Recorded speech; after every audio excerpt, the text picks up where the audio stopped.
যমুনা সেতু সম্পর্কিত কিছু অজানা তথ্য হল এটি বিশ্বে ১১০০ এবং দক্ষিণ এশিয়ার ষষ্ঠ দীর্ঘতম সেতু। যমুনা বাংলাদেশে প্রধান তিনটি নদী পদ্মা, মেঘনা ও যমুনা এর মাঝে বৃহত্তর এবং প্রবাহিত পানি আয়তানিক পরিমাপের দিক থেকে বিশ্বে পঞ্চম বৃহত্তর। সেতুটি বাংলাদেশের পূর্ব এবং পশ্চিম অংশের মধ্যে একটি কৌশলগত সংযোগ প্রতিষ্ঠিত করে। এটি অত্র অঞ্চলের জনগণের জন্য বহুবিধ সুবিধা বয়ে আনে, বিশেষত অভ্যন্তরীণ পণ্য এবং যাত্রী পরিবহন ব্যবস্থা দ্রুত করে। পরবর্তীতে এই সেতুর নামকরণ করা হয় বঙ্গবন্ধু সেতু। যমুনা সেতুর নাম বঙ্গবন্ধু সেতু থেকে পরিবর্তন করে সম্প্রতি আবার যমুনা সেতু করা হয়েছে।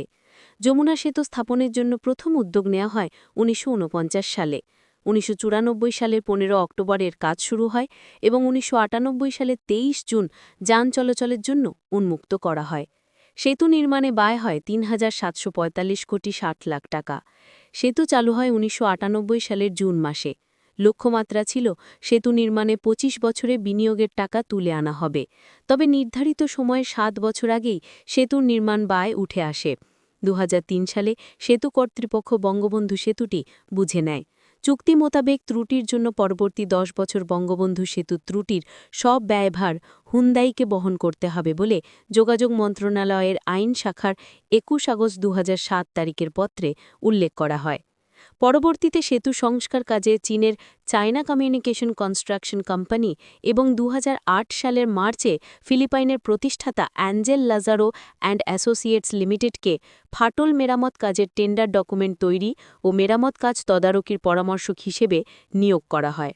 ২০০৮ সালে সেতুতে ফাটল দেখা দেয়। সেতু বিভাগ এবং দেশের বিশেষজ্ঞগণ ফাটলটিকে হেয়ার ক্র্যাক হিসেবে ধরেছিলেন। ফাটলের জন্য প্রথমে ট্রেন চলাচলকে দায়ী করা হলেও তা পরে মূল নির্মাণ ত্রুটির কারণে বিদ্যমান সড়ক সেতুর পাশে একটি নতুন রেল সেতু নির্মাণ করা হয়েছে। এটি বাংলাদেশের দীর্ঘতম একক রেল সেতু এবং এটি যমুনা নদীর ওপর একটি dual gauge double track rail সেতু।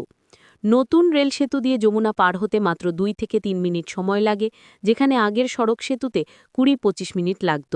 যমুনা সেতুর নাম বঙ্গবন্ধু সেতু থেকে পরিবর্তন করে সম্প্রতি আবার যমুনা সেতু করা হয়েছে।